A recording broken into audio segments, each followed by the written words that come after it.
Okay, look at this. Tired of hair loss products that suck?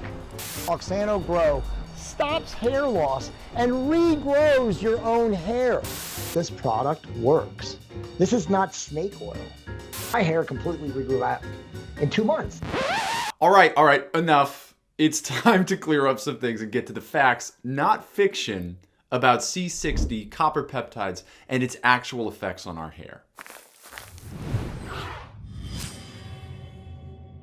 This is Rob English from Perfect Hair Health, and in today's video, we are going to be diving into carbon 60, copper peptides, and their effects on human hair regrowth.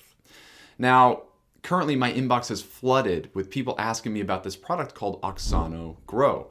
I'm getting forwarded promotional articles from their founders, podcast appearances, emails from its marketing team, all of which make these big claims about the product's efficacy and safety for hair regrowth in men and women. As long as you still have follicles on your scalp, this product can regrow your hair.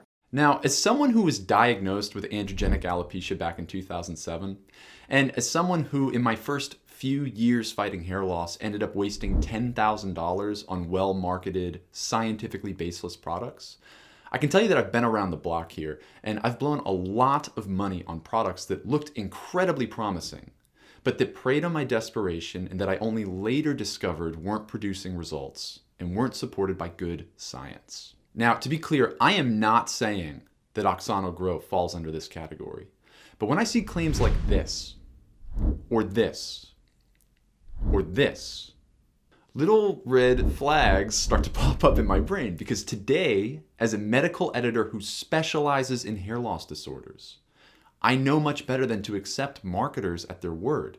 In fact, I know that any claim like that needs to undergo scientific scrutiny so that we can separate the facts from the hype. That's really the only way to get to the truth. And when you're considering a product like Auxano Grow, something with a $250 recurring price tag, this exercise is more important than ever before. So we're going to put Auxano Grow to the test. We're going to check out their website, AseirCustom.com. We're going to dive deep into their sales copy, the claims, the references, the before and after photos, all of it, to uncover if their statements align with scientific reality. Also, if you'd like to start fighting hair loss effectively and on your own terms, with or without the drug model, please subscribe to our free email course below. It's everything that I wish I had known 14 years ago when I was diagnosed with pattern hair loss. First, what is Auxano Grow? Well, it's a dual topical product that's marketed for hair growth, and its two main active ingredients are 1, a peptide called GHK-Cu, and 2, an antioxidant-like molecule called carbon 60, also known as C60. So let's dive into the peptide really quickly. Now, peptides are similar to proteins. They're essentially a collection of amino acids. But the difference is that peptides are a lot smaller. Whereas proteins are made up of over 50 amino acids, peptides are made up of just 2 to 50. And our bodies are chock full of these things. Not only do we make peptides while breaking down proteins, but we also get peptides from foods. And biologically speaking, peptides do a ton of things. They can even behave like hormones, where our cells will release them, and then they'll begin to elicit an effect, a behavioral change in other areas of our body. GHK-Cu is one of these peptides. The Cu part stands for copper, and the GHK stands for glycyl L-histidyl L-lysine. Now, this peptide is naturally occurring. It's found in high amounts in children and low amounts in the elderly, and rodent models show that this peptide actually might play a key role in wound healing, and perhaps even help to partly explain why younger populations, why they maintain healthier skin quality and can stimulate the production of healthier collagen better than their older counterparts. Therefore, you'll see a ton of copper peptide products on the market, particularly related to skincare. Now, copper peptides, these are not new to the world of hair loss. In fact, back in 2007, I actually used a copper peptide shampoo nearly every single day for almost a year at the advice of my dermatologist as part of a hair loss treatment. Unfortunately, this didn't do anything for my hair, and it really shouldn't be all that surprising, because in preparation for this video, my team and I did a mini literature review. And unless we missed something, we only found one clinical peer-reviewed study evaluating the GHK peptides for hair regrowth in humans. It was done on 45 men and included topical GHK plus another amino acid. Over 6 months, guess what the study results showed?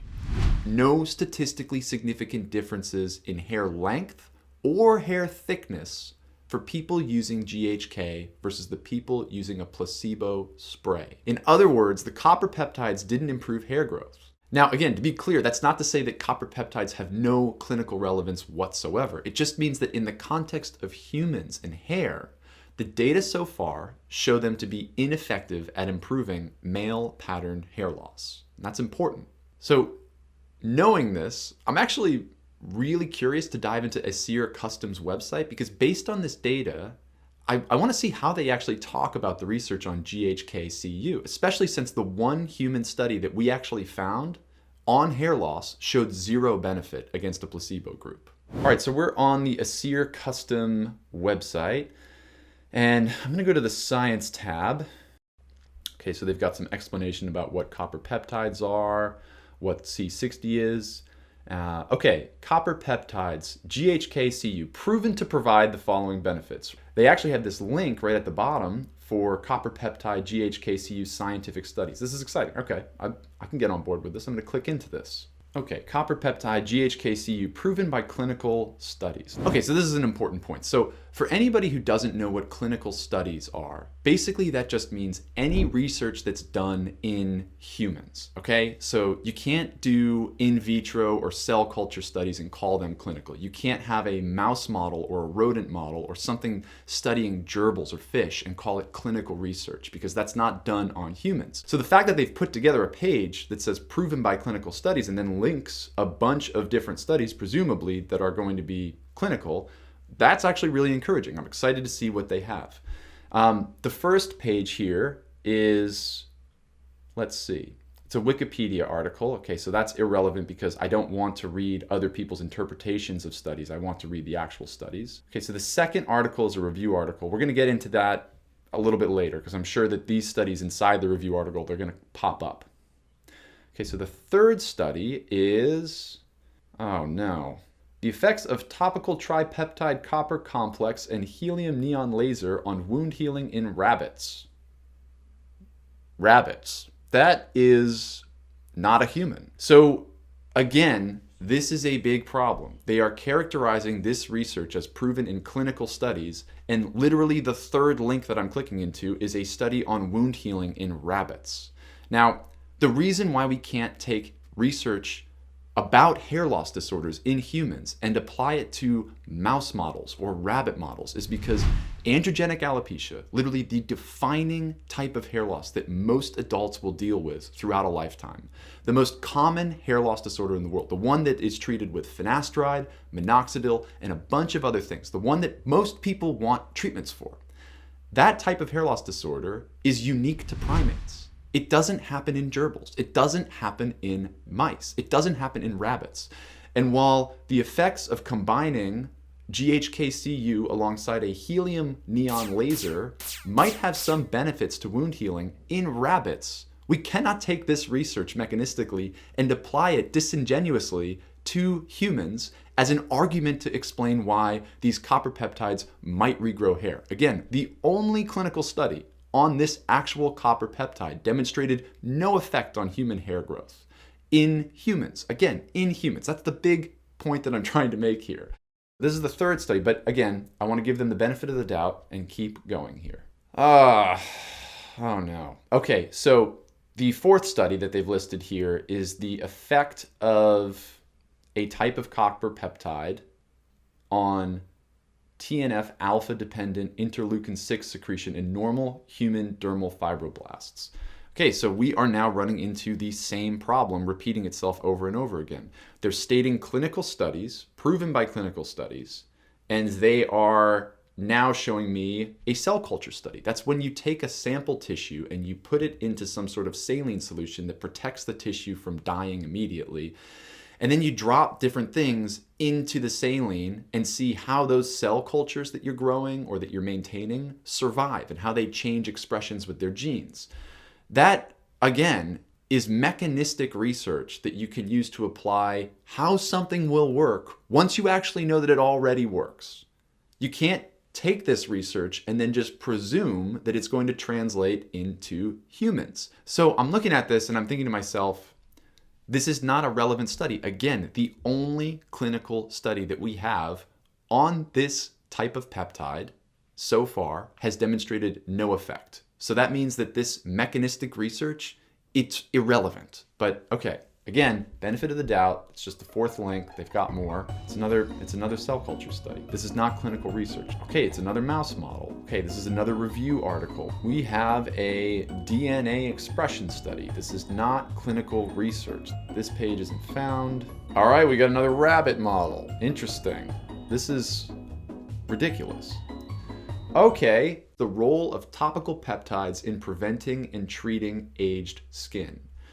This is the most promising thing that I've seen so far. It looks like this actually includes human research. So let's check this out. Okay, table 3, efficacy data.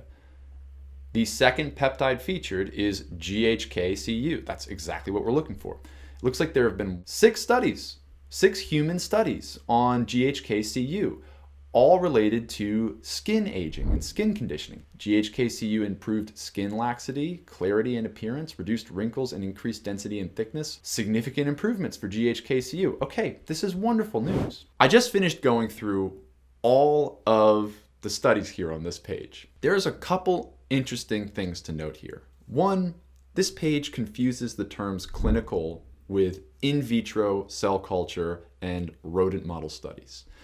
And 2, this page is mysteriously absent the one clinical study that was actually done on GHK-Cu copper peptides for human hair regrowth with men with pattern hair loss. That study showed no benefit. This page is a perfect example of what I would call cherry picking, which is another term for selectively showing you studies that support a company's position on selling you something rather than refute it. This is why they are leading with mouse models and in vitro studies. This is why the one clinical study on GHK-Cu for hair regrowth was not included in this list, because if somebody clicked on it and decided to read it like I did, they would have said, oh, that's interesting. The product didn't produce any results. Okay, I think we've dug deep enough into GHK-Cu to get an idea of its clinical support. So let's move on to Auxano Grow's second active ingredient, carbon 60. Now, carbon 60 is also called C60, and it's a specific type of molecule made up of 60 carbon atoms. It's something that's found in nature, and it was first synthesized in a lab in 1985, whereby researchers noticed that the structure of C60 allowed for this molecule to produce antioxidant-like effects. So, researchers started studying it in rodents and later in humans. And as of today, I'm aware of at least 2 peer-reviewed clinical studies on C60 for human health, both of which are on skincare. And again, this was done by our team's mini literature review on this exact product. So the 2 studies are, this 2010 clinical trial on 23 women found that applying C60 twice daily for 8 weeks improved skin moisture and slightly decreased wrinkle regions versus the placebo group. And this 2011 uncontrolled study on 11 people found that C60 gel improved acne lesions. Okay, small studies, small participants, but who cares? This is how science starts, and so far this data looks encouraging. So what I'm curious about is, what about hair loss? Is there anything in the data about hair loss? And again, we did a literature review here and searched for clinical studies on C60, carbon 60, also called fullerene, Buckminster fullerene, as a hair loss treatment. The only thing we found was a white paper, and it tested 2% topical C60 on the scalps of 16 men for 6 months. What were the findings? Well, compared to the placebo group, C60 did not increase hair diameter, hair density, or anagen hair percentages. In other words, 2% C60 led to 0 improvements in hair loss. Compared to placebo, 2% C60 led to 16% faster hair growth, which, if you're dealing with male pattern hair loss, That's irrelevant. I don't care about faster growing hair. That just means I now have to get more haircuts throughout the year. If my hair is still thinning, that's actually what I care about. I want to reverse the thinness. I want to get more hair counts improved. I want diameter to improve. All right, so I just clicked the link and I've been taken to jcampbell.com. Raise your vibration to oscillation. Don't mind if I do. The second part of the article is why traditional at-home hair treatments fail to work. And they talk about finasteride and dutasteride, as well as minoxidil. We've got a lot of videos on these things if you want to check them out. Okay, the only two formulations you need for hair loss. Formulation number 1, Aseir Custom GHK-Cu. Again, we just reviewed this. The data that they're presenting here is mechanistic in nature, and they're selectively hiding the one clinical study on GHK-Cu for hair regrowth in humans that showed no effect. Here they are, really emphasizing the outcomes of a mouse model. Okay, here we go. It turns out that a few studies have successfully used C60 in promoting hair growth. I am looking at the abstract of this study, and it looks like there was a cell culture of human skin done. Irrelevant, because again, this is mega dosing something in a saline solution where you're maintaining the survival of a piece of tissue outside of the human body.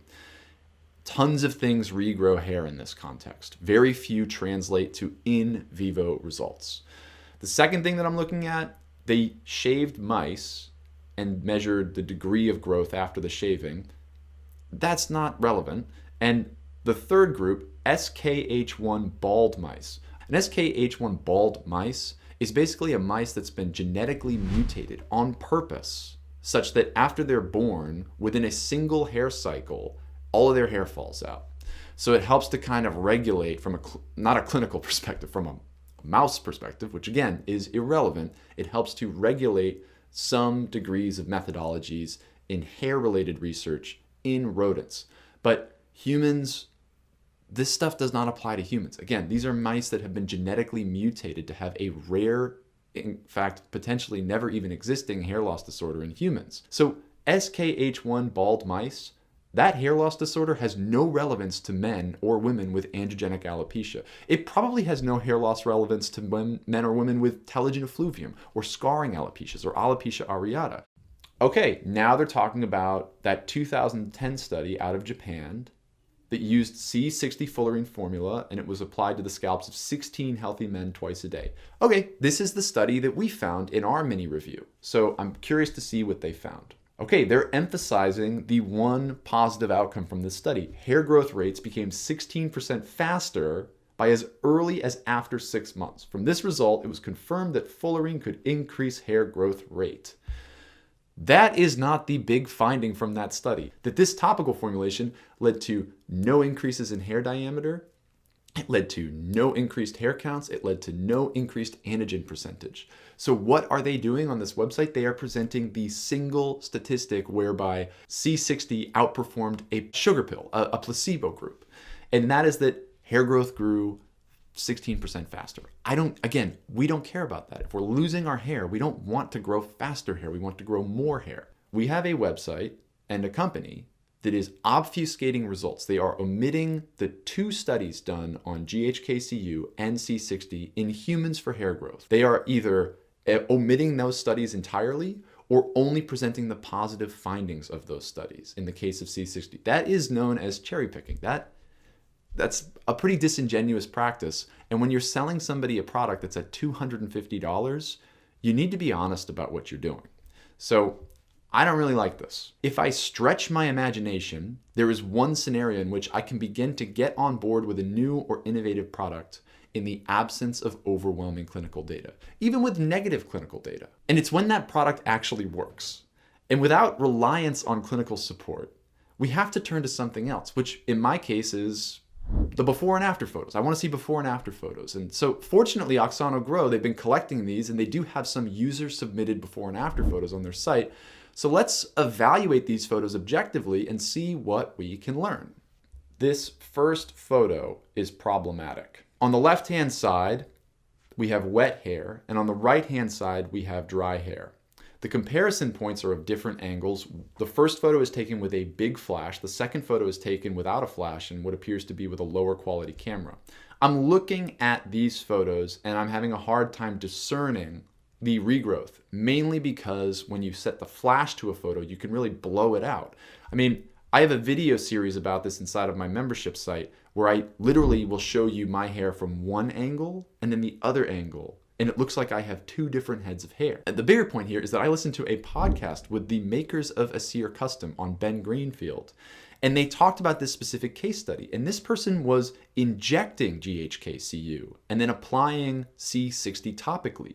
They weren't using both Aseir Custom products. So the delivery method of this was completely different. And looking back at those mouse model studies, intradermal injections, as I was reviewing this, they performed better than the topical applications. And so we're looking at this, and not only is this a different delivery of the actual compounds, it's not even a before and after photo technically on the Aseir Custom product line combined. Okay, the next photo set is of the maker or promoter of Aseir Custom, Auxano Grow, Campbell himself. On the left-hand photo, we are looking at a shaved head. On the right-hand photo, we are looking at somebody who has grown their hair out after having shaved their head. This is an entirely disingenuous comparison point. The hair lengths are completely different. But the bigger thing here is that Campbell has actually done scalp micropigmentation.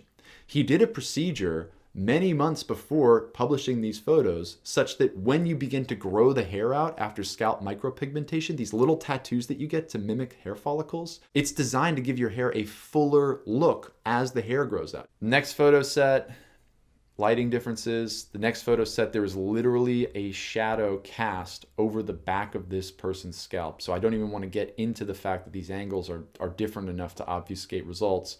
This photo set, despite the angles and the lighting being a little bit different, I actually look at that and I would say that there is some discernible improvement. It's tough to say without any more context about what this individual is experiencing personally, but great. I'm going to call this one win. In any case, I'm looking at these photos. I don't necessarily consider these points of photos to be quality enough to really inspire enough confidence for me to make a purchase on this product. Again, I'm not saying that this product doesn't work. I'm just saying that there is some deceptive photo taking here that is not necessarily the best. Okay, for the last part of this video, I'd like to dive into one last part of Auxano Grow's sales page. They made this comparison chart of their product versus competitive products and drugs. I'm not going to go through the whole chart, but I just want to highlight a few key examples of what I might consider misleading information. Okay, how does Auxano Grow compare? On the left-hand column, we have Auxano Grow, and then on the right-hand columns, we have finasteride, dutasteride, minoxidil, hair transplants, PRP, laser combs, hair vitamins. Then we have all the reasons why, purportedly, Auxano Grow is better than the competition.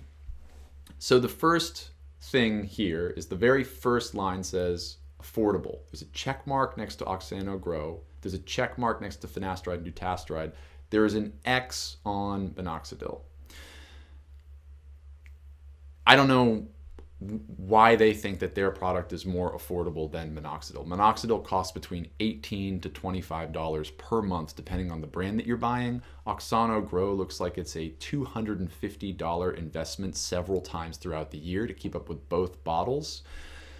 There is no sensical reason that I can justify why a product that costs $22 per month is less affordable than a product that costs $250 several times per year. So unless they're offering massive discounts, I think that first line we can go ahead and say that's not true. Auxano Grow, highly effective. Auxano Grow gets a check mark. Finasteride gets an X, and minoxidil gets a check mark. I don't know how they're coming up with these justifications. In the clinical research, for less than 70 patients total in the world that have studied both GHK-Cu and C60, zero effect. That's not that good. But for whatever reason, that's justified a check marks in Auxano Grow and an X in finasteride, dutasteride. Finasteride and dutasteride have been studied in tens of thousands of individuals across hundreds of studies, demonstrating very consistently that over a 2-year period, 80 to 90% of men taking those drugs will stop pattern hair loss and see a 10% increase in thickening alongside hair count improvements. So it's a pretty substantially powerful drug. Now, that doesn't mean that it's right for everybody. Obviously, these things come with the risks of side effects. But to say that Auxano Grow is highly effective and finasteride, with all of its clinical research demonstrating incredible results overall, I don't know how they're justifying that check and that X mark. This chart is weird to me so far. Natural looking tufts of hair. No pain. Oxidative stress reduction. Okay, I will give this to Auxano Grow. C60 and copper peptides have demonstrated oxidative stress reduction. Now, in the context of hair cycling, oxidative stress is both a good and bad thing.